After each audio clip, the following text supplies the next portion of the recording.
Hollywood and from all over the world to entertain you on a giant screen with the few colorful motion pictures you've been hearing about and reading It's about. showtime, folks. Enjoy the show. We're delighted to have you with us. They're Drive-in Theater. You'll find something to please you to add to your evening's enjoyment. Is pleased to bring you our feature presentation.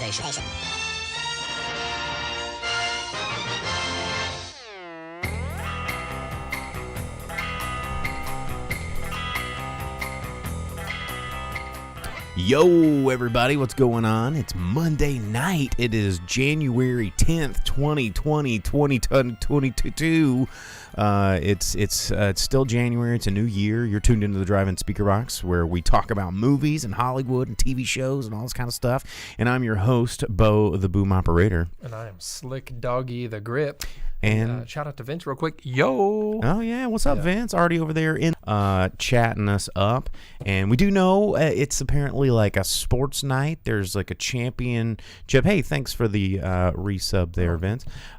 Championship sports ball-a-thon, He's think a winged up-and-comer. He unlocked the up-and-comer emote. Congrats, man. I don't know anything about this sport, so I don't know what the Wii thing is. Well, I mean, I think the Dem Hogs are in a championship or something, a finale of sportsman athleticisms and point gatherings. So yeah, there's a pigskin brawl tonight, clashing amongst nachos and chicken wings and football-oramas. And I don't know. So I had a couple of our viewers be like, "Hey man, I'm not gonna make it to the show tonight. Just letting you know, because there's the games on, and have a good show." And I was like, "It's cool that they're letting us know. You know, I mean, we love our viewers." I'm so removed from the wide world of sports that it's, I had no idea. Yeah. News to me. So whether you're watching sports ball, you're sitting at home, you're on a treadmill, you're hotboxing in your Ford Festivo with your friend, listening to our show, however you're listening to our show, we thank you, whether it's now or in the future. But don't forget to like and subscribe. Facebook, Twitch, YouTube, all those fun things. Do that. You know what's more fun than real sports? Sports in movies. Sports in movies. Like Rudy? Rudy? So exciting. Yeah, Rudy or The Replacements. The Longest Yard? The Longest Yard. Rocky movies make boxing look so exciting. Fun and not concussive. Well, no. Rocky's constantly hitting the face. No, because in Rocky, hear me out. Like, the thing about the Rocky movies is he gets intelligent the more he's beat in the head over the course of like these 6 movies, right? Like in the first one, he's like, "Hey, I'm going to match, I'm gonna do it," and then by the 6th one, he's like, "I just really don't think boxing's something that's not I need true. to do." So the climb up to 4, yeah, you're right. But then in 5, he kind of plateaus, and then in Balboa, he's back to just being like a schlub again. I got this hat, you know. It's just like I'm gonna open up an Italian restaurant and get this robot, and life is gonna be good. Well, you know? the robot's not. Yeah, the robot's long gone by that point. But and then in Creed, you know, he's kind of stabilized and just being a old guy having to deal with cancer. But Eliza says, "Remember the Titans." Yeah, Velvet Santa says Waterboy. Yeah, see, sports movies are better than sports. Are pretty good. Yeah, I'm like, what was they make me excited Dodgeball? About whatever it is. Yeah, Dodgeball's a good sports movie. Happy Gilmore is a good sports movie. Yeah, it made golf interesting. I mean, so fun fact, everybody's favorite Arkansas, born and raised resident golf pro legend John Daly. A buddy of mine is going to be working on a John Daly biopic that's going to be shooting this coming year, and that sounds fun as hell, because I can only imagine it being like the Motley Crue movie The Dirt, but about golf. Right. You know? Yeah, instead of like leather and glam, it's golf pants and like crazy shirts. Yeah, and like green blazers. And, you know, one of the best photos in all of golf is of John Daly, like with his beautiful blonde mullet, kissing some babe on the green while a naked dude is streaking across like the 9th hole. And he's just like, yeah, like that is John Daly. And it just distilled. At least he's giving us a grin. There's so much in the world of sports movies. Well, talking about Happy Gilmore, though, that reminds me of an actor in that, and that reminds me of some news. There's a lot of news. There's good news. There's bad news. The bad news. Yeah. Let's open up with the bad news. Can we do that? All right, guys. Because we got to pour a lot out. I brought my 5-year aged rum here. It's Barbados rum because we got a lot of pouring out to do. A lot of people died. But Happy Gilmore co-stars Christopher McDonald, who was in Dirty Work, which brings us to yesterday's passing of Bob Saget. Bob Saget, man, like 2022 coming in hot, taking our comedians away. So much comedy loss. Here recently, Norm Macdonald, also in Dirty Work, lost recently. Betty White taken right at the new year, and now Bob Saget, and that's not cool, man. It's not cool. So this one's going out to Bob Saget. Cheers, pouring one out for the filthiest comic to ever be a beloved home dad on TV. Right, yeah. Afterward, all I thought was, I was like, I got to watch stand-up of his because that's what I grew up on. Most people, especially in our age group, are like, well, he was Dan Tanner. And the host of America's Funniest Home Videos. Yeah. He seemed so wholesome. But I grew up on his stand-up because my dad had all these recordings on VHS tapes, and you would watch all these comedians when he was a dirty, tell jokes man. for Rodney Dangerfield specials and stuff. And one of the stand-up routines I watched last night was him talking about how he was at Rodney Dangerfield's funeral, and he's the one that like gave the eulogy, and he was given a box of his possessions, which included like one 10-year-old Viagra pill that had like Rodney Dangerfield's initials on like the pill casing and stuff. And it was just, I grew up with Bob Saget being the comedian Bob Saget, not child friendly. Well, and Bob Saget, despite his Full House fame and America's Funniest Home Videos, the reason he got to that status is because he was a comedian's comedian. Like, he had a very successful stand-up career, but comedians loved him. Right. So, like celebrities loved him. He was a legend. Like, have you ever seen the movie The Aristocrats? It's a documentary about a joke, and the aristocrat joke. Yeah, the joke that he and Gilbert Gottfried are like knocked out of the park. Are the only two that can. And they're interviewing all of these legendary comedians. Like, my God, it is a who's who of just the end all be all of funny business. And they're asking everybody about this joke. And the joke is really, there is a beginning and an end, but the middle is the punchline, because the middle is just how descriptive and whatever and hilarious that you want to make the storytelling, right? And everyone's like, oh, well, tell us about this joke. And they're like, oh, yeah, I once told this joke on stage. But almost every single comedian goes, but Bob Saget, like everybody goes back and talks about Bob Saget's telling of this joke at some other famous person's roast. And every single person is like, yo, but Bob Saget, though. And he was just known for just being this incredibly fast, quick-witted, filthy potty mouth. Oh, yeah. I mean, his routines are just nothing but like hit, and it's just jokes flying at you. And most of them are pretty obscene. And, it's really weird because I think that I'm curious now that everybody's going back and revisiting Bob Saget now that he has passed. Like, what part of his old life is going to get revisited by so many like woke ass like viewers, and being like, wait a minute, my childhood. So I saw this yesterday right after it was announced. I just happened to be on the internet at the right time and saw it, and it hit me pretty hard. And so today, when it was on the morning news and everything, when I was going through my kind of daily routine of checking the day's news articles, they had the clickbait titles and stuff of like Mary Kate and Ashley speak out, or they break silence is what it said about Bob Saget. And you're like, oh, he clearly did something terrible. And then you open the article, it's like he was the most kind, loving, generous person we've ever acted with. Because you can be a dirty, filthy potty mouth on stage and still be a good, kind person. That's the way entertainment works, you guys. Because you act. You're creating a show, and I think a lot of people have forgotten that. that, you know, it is a form of entertainment. And guys like Bob Saget, you know, they can be on stage and make you just like go, whoa. But then they're awesome humans. And, you know, it's a fine line that entertainers have to walk. But, you know, I still don't think as of right now there's any other like news of how, you know, they said that there was no foul play and no drugs. But one time he sucked dick for cocaine.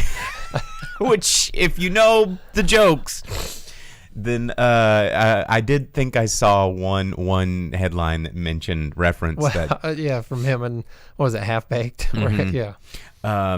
But you know, he was found dead in his hotel room in Orlando. So everyone's like immediately wants to think like, oh yeah, drugs, suicide, murder, you know. But who knows? We don't know. He's only 65, you know. But people be dropping right now. It's crazy. And also Sidney Poitier dropped. That's true. But he was also 95. Yeah, I mean that one didn't hit as hard just because it's like. He's been around forever. Kind of like Betty White. It's one of those things where everyone as a joke would have like the Mortal Kombat column and people would move up, and she was like always on the tier of like moving up the Deadpool or whatever. Oh, yeah. And yeah, it was like, well, yeah, there's no way she can leave, but she's ancient. And yeah, just over 2 weeks before her 100th birthday and all of that. But yeah, I mean, it's one of those things. It's older, so you expect it, but it's still one of those things where he's, you know, I mean, legend gets used too much, but it's one of those things where he's an icon of film. So he most certainly is. Let's see. Vince, the Twitch guys are saying our connection is really struggling tonight, guys. I mean, we don't control our building's internet, unfortunately.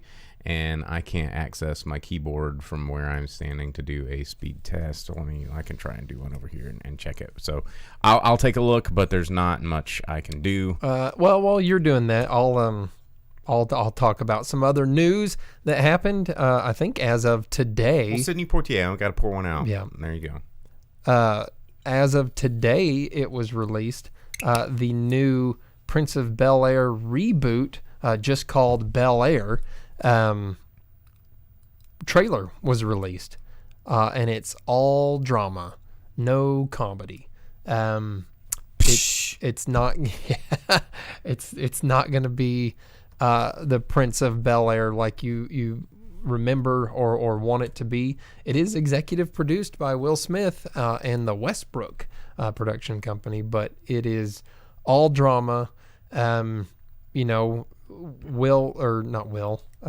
what's his name? This actor's first name that they're going to use, you know, but he gets caught up in like turf stuff, gang nonsense, getting arrested, kind of trying to be with the times right now of the difficulties for Black Americans and things like that. And that's what moves him to Bel Air, and then just continuous drama ensues.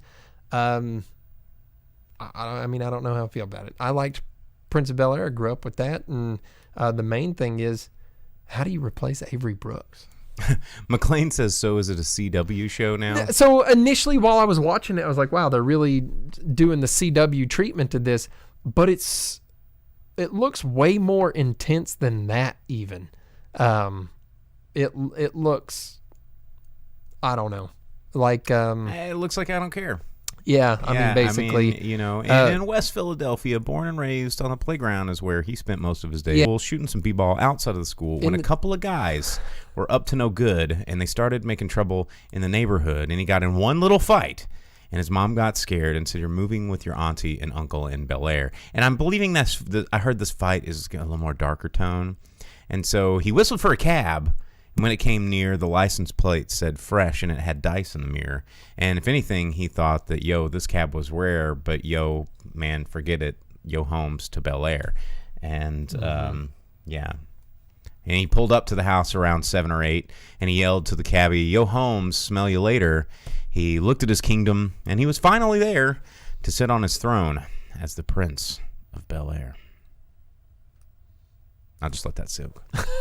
There is an extended edition I'm not going to bore you with, but I mean, how do you do it without jazz? How do you do it without Avery Brooks? Yeah, how do you make it where Carlton aren't comedic characters?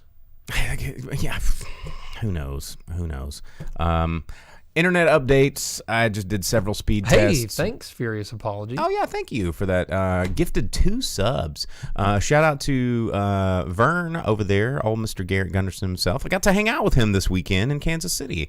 I was in Kansas City picking up my Shadow pinball, and I stopped by his place of business, and he made me some fine cocktails and showed me a little night on the town. Shout outs to friends and viewers and homies. Sounds like a good time. It was a good time. But anyway, as to our viewers that listen live and watch the video feed live, apparently we're getting 100 megabytes ish download, but only like less than 6 upload. So that's the internet for you. You pay for all this stuff, and then they think that you're not going to check because most people don't, and that is the secret to internet service providers. It's really, really terrible. I'm getting multiples, like the Google speed test says we're under 1 megabyte up. The Ookla speed test says we're like getting 5 megabytes up. I don't know. Nothing makes sense. Everything sucks. So there you go. I can't do anything about it. I'll just keep pinging the server, and maybe they'll go, oh shit, he's on to us, and they'll increase our upload speed. That's the best I can do.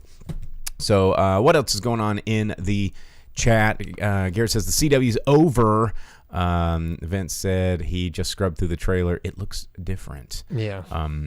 Yeah, absolutely. Well, and Velvet Santa brought up a good point. Why not remake bad TV shows instead of trying to take a good TV show? But that's the whole thing, is the nostalgia factor gets them a built-in audience, at least for the pilot. And if the pilot can be successful, they get a contract for at least 1 season and everyone gets some money. Well, that's an interesting topic because not a lot of new movies came out, so we didn't see a whole lot of stuff. So we're going to be chatting with you. In fact, no new movies came out. It was a garbage week. There was like one. No, there was the Amazon the movie. 355. Oh yeah, ew. And well, here's the interesting thing: is it did absolutely abysmally at the box office, and here's the going to, because there's a couple of viewers out there that are like, oh, a movie's got to be amazing to get me to go see it in the theater. So I know who you are. Velvet Santa. And but here's the thing is the pundits and the studios and the execs and the number crunchers are going, well, we put out 355 and it's not based on any intellectual properties or any sequel, prequel, reboot, mequel, whatever's, and it didn't make any money, therefore we probably should never ever do this again. And studios are already talking about how terrible this new movie that's not based on any comic books or franchises or novels or pre-existing fan base is not making any money, and Spider-Man's continuing to make money. And so now they're signing on Andrew Garfield to make more Spider-Man. Like, well, we can make multiple Spider-Man movies all at the same time. We could do this one, and we can put out 17 Spider-Man movies that are exact same movie with different Spider-Mans and make all the money because people are idiots and gonna go see the same shit. That's the same thing they do with the comics. You have Sensational Spider-Man, The Amazing Spider-Man, Spider-Man, Venom, Anti-Venom, whatever short miniseries Carnage was doing, and then spin-offs and Black Cat, and yeah. So I mean, why not do it with? And they're going to do it because they know that you're not going to go buy a comic that you've never heard of. You're not going to go see this movie that you never heard of. You're going to go, I'm going to go wait and see if maybe it hits Netflix, so I don't have to put my shoes on. And then, and it's the thing about it is, yeah, it's going up against Spider-Man, which has all of that going for it, and the 3 generation of movie nostalgia. But then it's one of those things where it's something where people want to experience it. They want to be able to talk about it with their friends. It's hyped up beyond belief. And then it's at a time of year where you have bad winter weather. Everyone's cold and having a hard time. No one's wanting to get out to do anything because you're nice and warm in your home, and it's in the negative outside. It's below freezing. You're having a bad time. You don't want to get out there. There's flooding in the Pacific Northwest. There's tornadoes tearing up Texas, all sorts of things like that. So, yeah, why risk it to go out and watch a movie when you can just go see Spoder Boy? That's right. And, it makes it easy, and they know this. They absolutely know this. Vern asked how many Howard the Ducks are there. Unfortunately, there's only one Howard the Duck movie that I'm aware of. How many comics are there? Not that many. I think there's like 40-something issues, maybe 60. But there's a couple of giant size and annuals. I have one Howard So the Duck. what is I have okay? one Howard the Duck comic that's like that big. I was about to It's like the say, giant size. what is a giant size? Like what? I mean, It depends on the decade. I don't know these things. Dude, I had one friend growing up. He was obsessed with Howard the Duck. He got every issue and every appearance of Howard the Duck. So all like the random. Was his name Hake Jowl? No, his name was Joe. Okay. No, his name was Joe. Last initial K. Maybe he'll watch the show. So shout out to Joseph there. But no, he was obsessed with it, and there for a while. He told me everything about Howard the Duck because he had all of it, and I was really jealous, honestly, because I thought it was so cool. But he got all like the She-Hulk and Micronaut comics and everything like that that they made appearances in, and Vince hit foreign film giant size. Oh man, that's funny. I was into comics-ish. I was into the storylines and all the trading cards. I thought, all the characters are really cool, and I followed a lot of different stories on it. I was really into The Tick, which was an odd comic to be into as a kid. No way, Tick rules. Yeah, but not a lot of people knew about The Tick. I mean, that's kind of my thing. It is what it is. But going back to the original point is, when we don't, we vote for our dollar. And I've said this a lot on the show over the years, and I did decrease the bit rate of our video stream. So hopefully it'll not be hiccuping as much because we're not broadcasting in HD. So there you go. But I've said this a lot on the show that we vote for it with our dollar. When audiences get really, really mad at Hollywood and they go, well, they're not making enough movies with inclusive, casts, and I want to see more wheelchairs in action movies, and all this kind of stuff. And it's like, look, yeah, we all do. You want to make more money? Sure. We all do. But the thing is we're never going to see it unless we pay for it. And so when, a Hollywood studio goes, well, we made the greatest, wheelchair action movie, that we got the cast, we cast real wheelchair actors, and, we did this thing, and we're going to put it out in theaters this summer. And I'm sorry that I'm throwing wheelchairs under the bus, but that is one of those things. It's one of those things, but then they're like, the trailer comes out and it's like Wheelchair Heroes, and you're like, da da da da da da, Wheelchair Heroes, starring person you've never heard of, and then you're like, who wants to see Wheelchair? I've never even heard of that actor, and then no one goes and sees it, and it takes place at like 1200 BC and doesn't make any sense, right? And then nobody goes and sees it, and Hollywood's like, well, we just wasted $10 million on that, so we're not going to do that again, guys. But when it's another relevant example is Parasite. Parasite's not a movie that would ever be made normally in the Hollywood studios, and it wasn't. It was a foreign movie, and it somehow managed to break the barrier here. Not because it's that much better than a lot of foreign films that are out there. It's just pretty good. And then it got popular in the word of mouth, and then we got it here, but people wouldn't go see it. It was in theaters for 6 solid months, and people could go see it, but they're like, I'm not going to read subtitles. But then eventually it was like, well, it was cool, but it was way later, and not all movies can go through this litmus test of, being in theaters for 6 months before everybody finally figures out that maybe they want to go see it. It's like, go see it. Then we'll get more of that shit.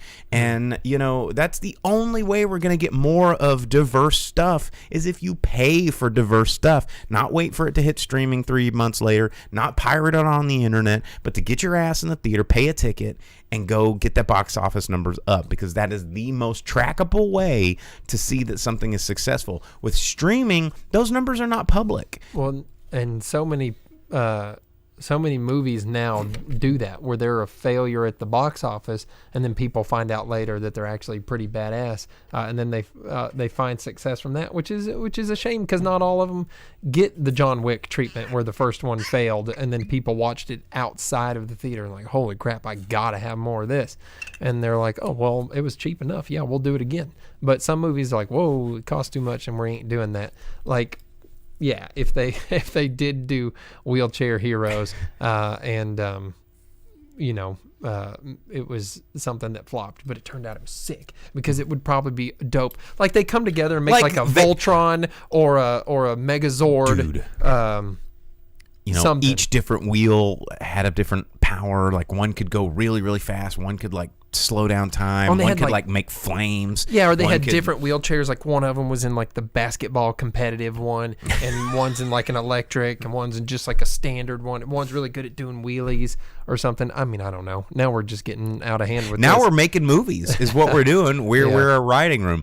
But Vince says, do you think that studios sometimes put out bad things on purpose to say now we don't have to do that anymore? Maybe he's being a little too conspiracy theory. No, you're 100% I'm pretty correct. sure. Yeah. This actually does happen a lot, and these conversations go on behind closed doors, because no PR firm's going to go, well, we tested this movie and about a Puerto Rican family learning the meaning of Christmas, and it didn't do well, so that's it for Puerto Rican movies. Sorry, guys.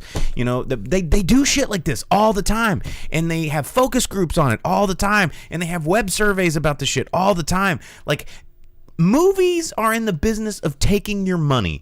If we as a collective audience prove to Hollywood that we wanted to see, Divine sitting in a crib eating turds out of a diaper, it happened. I know it happened. It's a John Waters movie.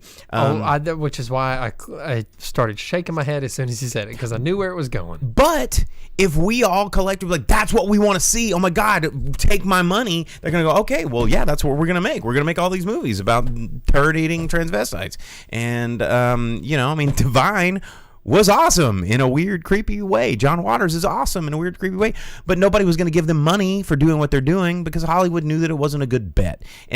But if Hollywood knew they were going to make a ton of money off that shit, that's all we'd have. Just like that's all we have is Marvel movies, is because we've shown Hollywood that we're going to give billions of dollars to see like old movie characters that we hated, that we on the internet said, wouldn't it be cool if? And they're like, well, shit, you gave us $1 billion to see Andrew Garfield put on the spandex again? Well, guess what? You're going to get 3 more movies with this motherfucker. And that's exactly what's happening. And that's one of those movies where everyone's like, oh, I hated them. They're so dumb. And now they're like, oh, like a couple years later, it turns out they're actually pretty sick. Yeah. Which I've still never watched the second one of those. Of the Andrew Garfield movie? Yeah, with Jamie Foxx. And all that. I never watched it. That's not bad. Dubstep electro. Yeah, but like Mechanical Rhino and all that nonsense. Whatever. Yeah. He was so stupid that they didn't bring him back in this one. Right. Garrett asks, here's a question. How many Air Bud movies are there? Too many. Google it and you're going to be shocked. I'm not going to Google it, but I'm going to guess. There's probably 11. Because the Air Bud franchise has now split into buddies. Not far off. There's 12. Okay, so yeah, because most people don't realize like Air Bud's dead. Like, he's died. Golden retrievers don't live forever. Sorry, guys. But the Buddies, which are a series of tiny golden retrievers, and each one of them has like a cool, they're fun personalities, like the bad boy puppy and the like do-gooder puppy and the wheelchair puppy, and there's all of the puppies, and they each represent a demographic that they want money from, and they churn these things out like crazy. So, 2 Santa pups. So, yeah, there's like 15 14 of these things. I was close. Those things will, now they're going to keep making red box movies like the Buddies. Parents need babysitters, and babysitters in 2022 don't come in the form of wholesome human-to-human engagement and interaction. They come in the form of Disney Plus, direct-to-streaming Disney Plus bullshit. So yeah, a lot of Buddies movies. Speaking of, it is January. There are movies coming out. We should talk about movies. It is 30 minutes into the program, which is when we usually tell you what movies are coming out this weekend. There's only 2. But one is wholesome and fun for the whole family, and one is a movie about like people getting killed, and they are both ancient properties that Hollywood thinks are a surefire bet to get our money because they're not going to invest in anything new. So the first movie coming out is, it's Sesame Street. Everybody's gotten, we haven't had a Sesame Street movie since like the late 80s. I hadn't even heard about this. So, Anne Hathaway, Bo Burnham, Chance the Rapper. We've got Big Bird and Sesame Street friends mysteriously expelled from their neighborhood, which is kind of funny, finding themselves in Manhattan. I do hope that they got priced out. Like, I hope that gentrification was happening on Sesame Street, and all of these wholesome characters had, like, landlords that were like, oh, yeah, probably should increase minimum wage instead of me not increasing your rent for any reason. Like, and that's a whole nother conversation. Maybe the movie is that the rent moratorium ended and all of Sesame Street got kicked out except for Oscar, who gets to remain there because he just lives in a garbage can anyhow. But they team up with a plucky history show host, Sally Hawthorne, played by Anne Hathaway, who's on a quest to save her show and prove that Sesame Street actually exists, with obstacles created by the evil mayor, with reasons of his own for keeping Sesame Street hidden from the world. But I do hope that its rent being too damn high. I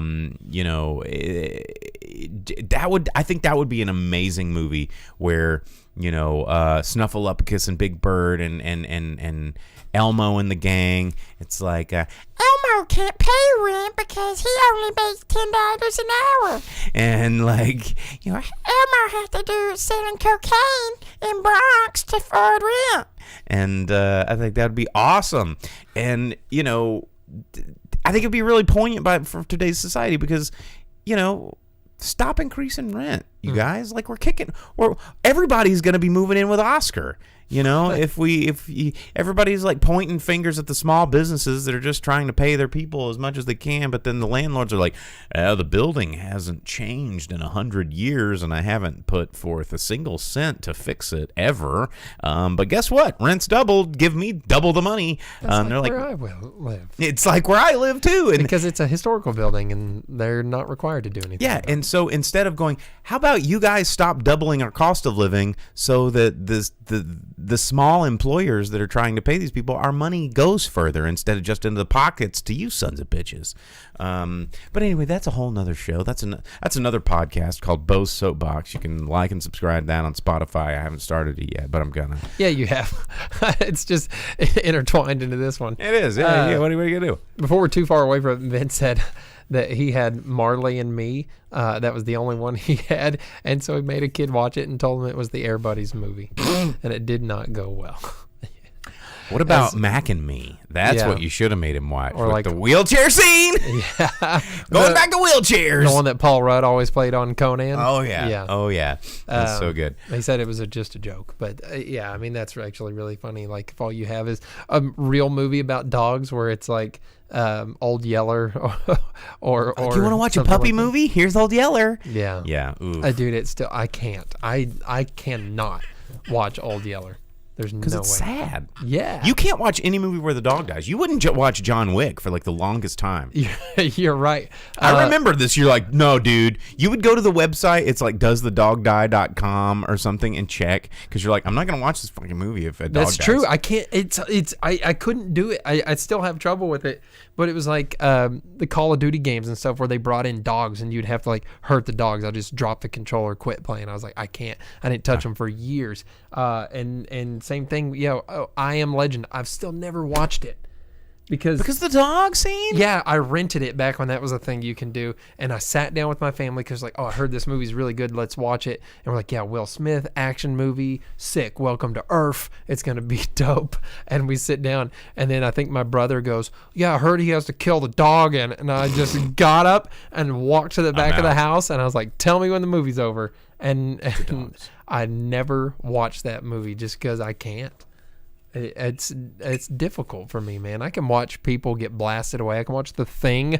I can watch, Terminator, RoboCop.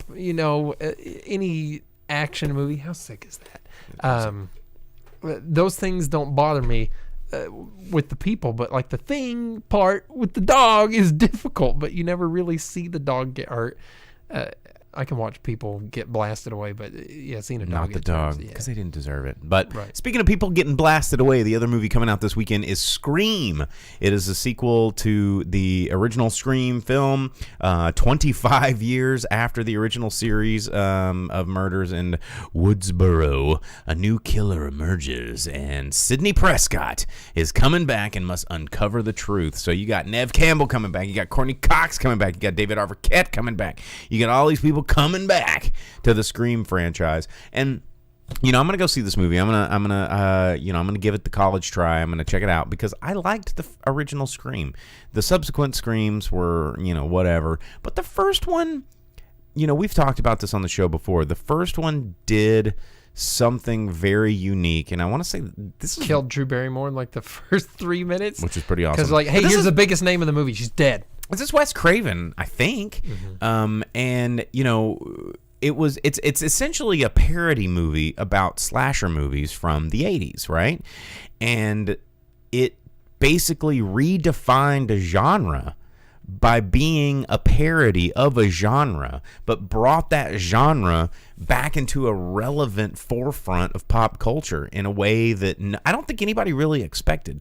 And it was such a kind of masterfully done horror movie about it's a lot of it's a big reference to Black Christmas, the calls coming from inside the house, all this kind of stuff, all these tropes from other slasher films that roll into this one movie that actually has legs and really redefine that entire genre and set a precedent for people in the 90s of like going, oh, horror is back. Like there was a weird kind of part where horror only existed on weird VHS shelves in your video store. There wasn't like big blockbuster horror movies until Scream came back along and was like, yo, we can make money at the box office with horror again. And Scream showed studios that we would pay for it. And I don't know what it means gathering the gang back from 25 years and beating this old dead horse or stabbing this old dead horse.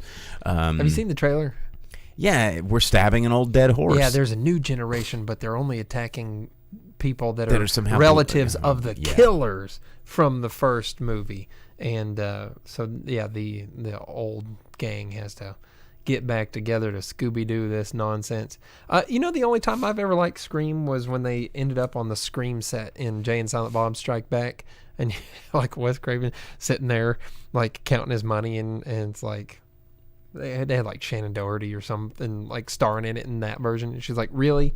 And he's like, hey, I'm busy. Yeah, just counting. Well, money. if you're into horror, you're into, because it was the orangutan in the Scream suit.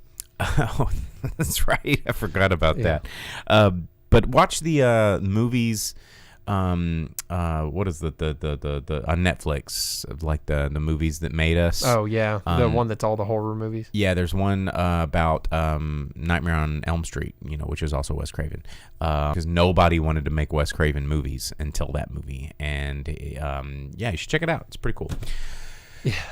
A deformed child molester with knife fingers that haunts your dreams? Yeah. Sign me up, dude. Money, dude. Yeah. But Velvet Santa asked, did y'all ever reference Scream when you worked at Hastings? So we both worked at Hastings independently from one another. Mm-hmm. And I don't remember. I mean, because you could get on the phone and be like, the intercom be like, oh, did you answer the phone, Sydney?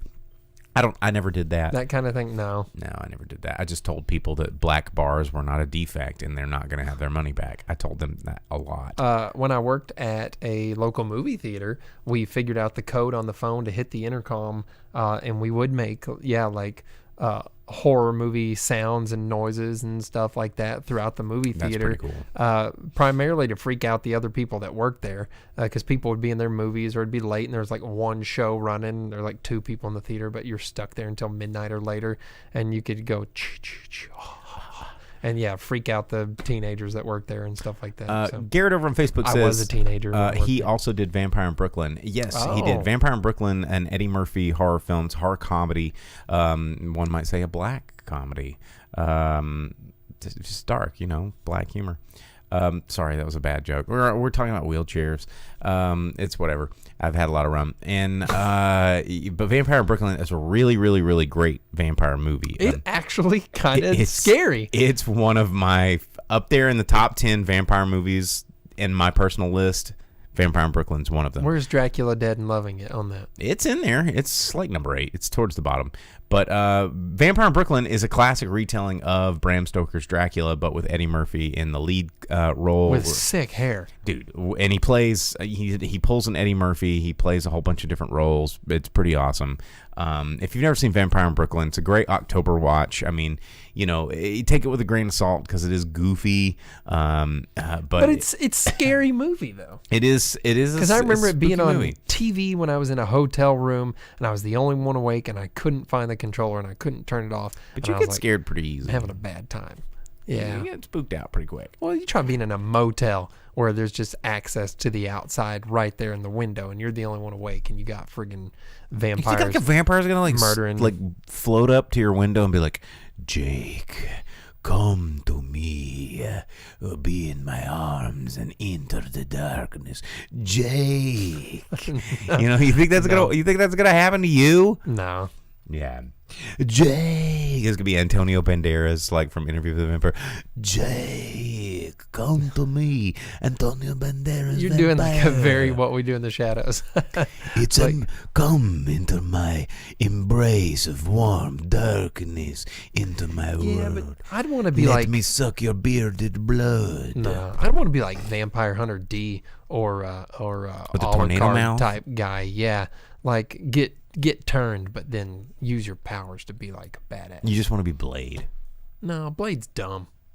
Like comic book Blade's not dumb. Vampire Hunter D is way cooler. Vampire Hunter D is pretty awesome. In the pantheon of like vampire people, D is kind of badass with his like hand that gives him sass. Like D is like the only person in the history of ever that could be like talk to the hand and like work out because he's got a attitude having demon trapped in his hand that breathes tornadoes. And Alucard is badass. So. Alucard is badass. In the Castlevania, if you guys have not seen the Castlevania Netflix show, it's badass. They do a great job with Alucard, the son of Dracula, which is a really cheap way. I mean, like that's kind of dumb. It's just Dracula spelled backwards. But Alucard is a total badass. Just play Symphony of the Night, man. Yeah, I mean, it's just like the epitome of like sexy vampire badass man. Like whatever. That's the whole thing. So weird. No, it's not weird. So weird.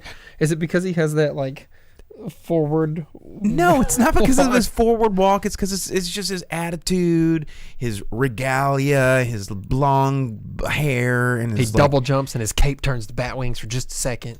Yeah, I mean, like Alucard is an interesting character because the vampire mythos is an interesting one because what makes it scary is how alluring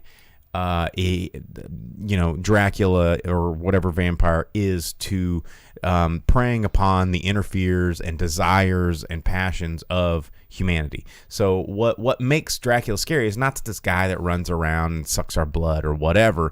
It's that it's so alluring to want to fall into the spell of this sexy creature that like gets to live forever, be young, like neck on people all the time, like, to have people take their titties out, like, it's just like Dracula gets to suck and fuck for an eternity. You've been playing way too much of No, I've been reading the novel. Like that's what the book's about. Like and the sad tragic part is like, oh well, guess what? Living forever kind of sucks. And also you have no soul and you have a pact with the devil. And and it's like you don't realize this curse until you've already got it, and that's what's scary because everybody wants to become a vampire. Like you look at every vampire movie, you watch What We Do in the Shadows. Guillermo wants to be a vampire so bad, but the fun, like the interesting sort of love triangle is that Guillermo wants to be a vampire so bad, but Nandor won't turn him because Nandor actually does care about Guillermo, and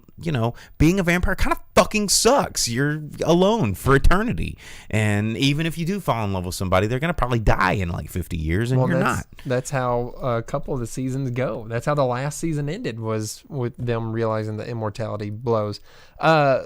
talking about vampire stuff, Vince asked us how we feel about Mahershala Ali reboot, and then Vern said Blade isn't dumb. You're dumb. So the things on that is, I want to know when this Morbius movie is finally going to come out. So they delayed it again. It was supposed to come out next month, but talking about Spider-Man spinoffs. It's coming out the first weekend in April, so we're getting pushed back again. Like, I don't know why they won't just release shit in January and February, because nothing comes out. If they're going to bring Blade back to theaters and likely have him as part of the broader MCU, I need to see where this Morbius movie is, and I need those characters to interact before I know how I feel about either one of them. And at some point, they need to interact with Spider-Man. I feel like they're delaying it to make an end credits bump stinger to tie it in to the success of the Spider-Man movie that they did. Well, because I mean, think about it. They had the perfect release date. It was a slow window of time. Nothing was coming out to compete with it. Top Gun isn't out yet. Spider-Man's made all the money. Everybody's got fat spider boners right now, and they want more Spider-Verse, and they're like, okay, Morbius, how do we maximize money? And that's why they're taking time. So since Morbius is being made by Sony, is Blade a Sony thing, or is it a Marvel thing? I want to know more about that. I haven't really looked into it because I've never been huge on Blade or anything like that. But with Andrew Garfield coming back, are they going to interact with him since he's a more adult, mature Spider-Man, or would they interact with a Tom Holland who's in his 20s and will forever look like he's a teenager, which is why they cast him to be so, because I don't know that a Tom Holland Spider-Man up against some actual adult-looking adults would come across well on screen at all. But you're going to have these characters interact because they've never been able to stand on their own. Blade, until the movies, was not a standalone type characters. Comics were never like the most popular thing in the world, and Morbius is always like a spin-off character. So to your question, Blade was released by New Line Cinema. New Line Cinema, over the course of the past several decades, is now merged with Warner Brothers. And Warner Brothers, I believe, who did Warner Brothers make a deal with? I think Warner Brothers owns DC Comics. Right. So, I mean, Blade owns Warner Brothers, or Warner Brothers owns Blade. And I think that maybe Warner Brothers has licensed Blade to Disney. Remain, or are they keeping him independent of Disney? Well, I think that they're trying to make a similar deal that they made with Sony, because Disney was like, hey, we own Marvel, but you guys own characters that belong to Marvel, and we are running out of characters that people give a shit about, and since you guys have already made movies back before we would take chances on things like that, and you did it first, so we're going to go ahead and offer you money to let us use the names and likenesses of these characters so we can get a cut of this, but hopefully you guys will also profit from this. And now Sony's got Disney by the balls, which is kind of fun, and I love it. But I don't know the ins and outs of the deal that Warner Brothers made with Disney about Blade, because Blade is a really interesting character because it's got a crossover. Blade is the crossover of all these properties that are owned by other companies, because Blade enters the Spider-Man universe. He enters the Avengers universe. Like he kind of comes and goes through different universes. And his character, unlike the Fantastic Four, which is, who owns that? Is that Sony? Fox. But so they got that in the acquisition of Fox. And who cares about the Fantastic Four? But, ho! Don't talk about Mama Grimm's blue-eyed boy like that, bro, chacho. I'm just saying, they're never going to be able to make a good Fantastic Four movie. I don't think it's going to happen. But anyway, Fantastic Four was a pretty decent movie, guy. I mean, you're not wrong. And there's parts of Fantastic Four 2 that was pretty good. You're not wrong. And then we just weren't ready for it. They did a remake where they were like, oh yeah, they're like a multicultural, weird, adopted science family where everyone is super intelligent and they're sent to a weird world where Doom becomes part of the other dimension. Stupid. It was stupid. In the comics, what was Doom's his comic book origin? No, Dr. Doom's like the Latvian dictator. Is Latvia? Yeah. Okay, I thought so. And the whole thing is that he's from a Romani family, With money. So he's like an evil Batman. He has gypsy powers. So he has magic. We can't say gypsy anymore. I know. That's why I put it in the quotations, and I said Romani the first time, dude. But Spotify can't hear quotes. Well, I'm being correct about it. You gotta say air quotes. You can't just say gypsy all willy-nilly in 2022. Well, they said it in the 60s comic, man. That's the point of it. He had powers from his Romani upbringing. He was a magical Romani man, but also scientifically intelligent, and he combines his European Romani traveler magic, vagrant magic with science, and blows himself up in an experiment despite Reed Richards' protest in their dorm room, and scars his face and becomes the evil Dr. Doom. So that's his real origin. So in the Fantastic Four movies with Chris Evans, where it's the guy from Nip Tuck that's the bad guy. Yeah. When it's him, the origin of him being on the space station and all that stuff is not bad. It's a pretty good reimagining of how Dr. Doom can become Dr. Doom, getting his powers with the Fantastic Four rather than easier to explain. Being a dude that scarred himself in Reed Richards' dorm room because he thought he knew science but had his math wrong one time. So that's, there's that. Well, ultimately Blade is going to be interesting, and I'll do some research and I'll report back next week. So what were you had? I was just going to say, while we were talking about, dark things and horror things and whatever, everyone knows that we're fans of the macabre mistress of the dark and movies. Cassandra Peterson, Elvira. Yeah. And I was reminded today that I got a couple of really sick things for Christmas that I'd wanted to show off, including the book, the new Elvira book, which has a lot of super cool pictures in there. My favorite of which, if I can find it. Oh, there was one with her and Vincent Price. That was pretty cool. Yeah, but there's one in here with her and Wilt Chamberlain. Oh, the one that also has her boobies out? Yeah, I can't show that on stream. Just know that there's some cool pictures. Forgot about that. But then also, I got this. Salt and pepper shaker. A booby salt and pepper shaker? Yeah. How that's pretty cool. Are you gonna leave it in the package, or are you gonna put salt and pepper in it? I don't have a dinner table, so I have no need to have salt and pepper shaker out in the world. So it will remain. Get to shake them titties. We talked about voting with the dollars and things like that, and there you go. There you go. All right. Well, let's go ahead and books. They still make those. A couple of them they do. They do.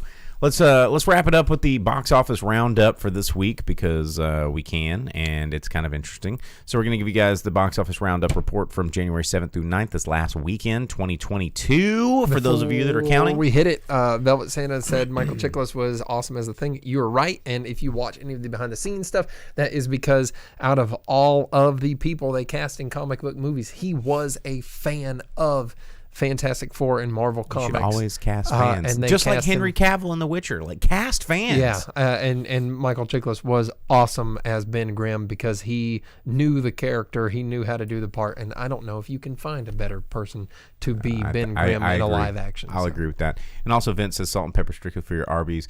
Speaking of Arby's, Arby's is launching a new spicy chicken sandwich that's coming out through February 3rd. And it comes with a free vanilla milkshake. Oh, my gosh.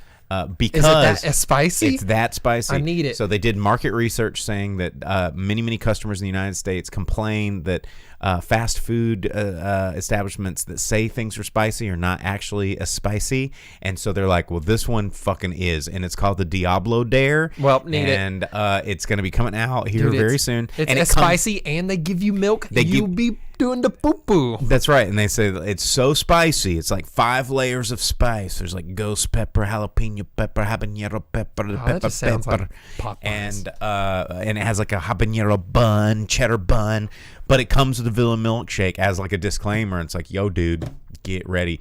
Vince says, eat it on air. We do too much. I will. We do too much. Look at what else I was given for Christmas.